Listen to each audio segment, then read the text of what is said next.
Hey guys, and welcome back to Confessions of a Doctorholic. I'm your host, Dr. Slayman, or just Hafsa, if you've been here before. And today's story is a little chaotic, a little bloody, and very on brand for a night on call. Let's get into it.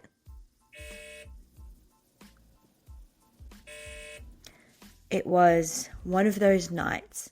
You know, the ones where you blink and it's 5 a.m. and you've got blood on your shoes and no idea how many hours of sleep you've missed. Sounds like a horror story, doesn't it? It started off like any other overnight. A couple calls from the ICU about this one patient who was just off. His blood pressure was soft and no one could quite put their finger on why. They were throwing out different theories. Someone mentioned he's on chronic prednisone. Maybe that was playing a role. The ICU fellow told me to just keep an eye on him. So here I am, night float zombie mode, trying to keep track of it all. The guy came out of the OR already a bit hypotensive. So that's someone with low blood pressure. The ICU said they gave him a liter of lactated ringers, but it didn't really help. And that's just one of the fluids that we use for resuscitation. Later on, one of the nurses calls and says, "Hey, just letting you know, we're keeping him in Trendelenburg," which for anyone listening who doesn't know, that's when you tilt the bed so the patient's head is down. It improves blood pressure. Kind of like flipping a tomato sauce bottle upside down to get the last drop out. That's what it felt like. Anyway, I go check up on him and he honestly did not look great. He's pale, still hypotensive. They're trying fluids, and while he's getting them, he perks up a little bit, but the second the fluids stop or they're done, he drops again. Not reassuring. Then I check his drain, and it's full of frank blood.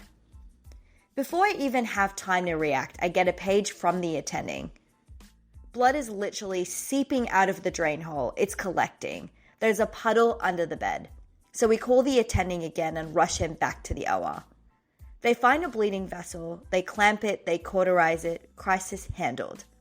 At the same time, I get another message, this time about a lady with ongoing bloody bowel movements.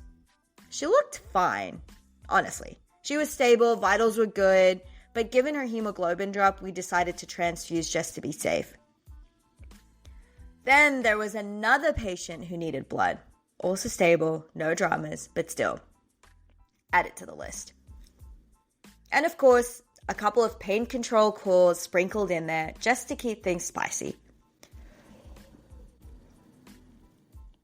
And then, the cherry on top, a patient with hypotension who somehow had a bad reaction to fluids.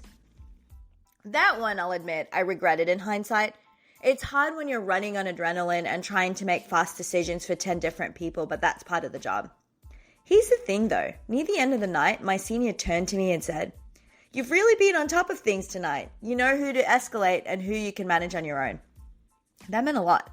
It was a wild night, but it reminded me why I love this field. The constant challenge, the unpredictability, the moments where your gut instincts actually pay off.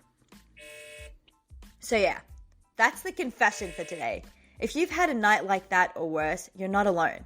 This job will test you, and some nights you'll pass with flying colors, even if you feel like you're barely holding it together. If you enjoyed this episode of Confessions of a Doctorholic, don't forget to subscribe, leave a review, and share it with someone else who's in the trenches with you. Until next time, stay caffeinated, stay curious, and take care of yourself.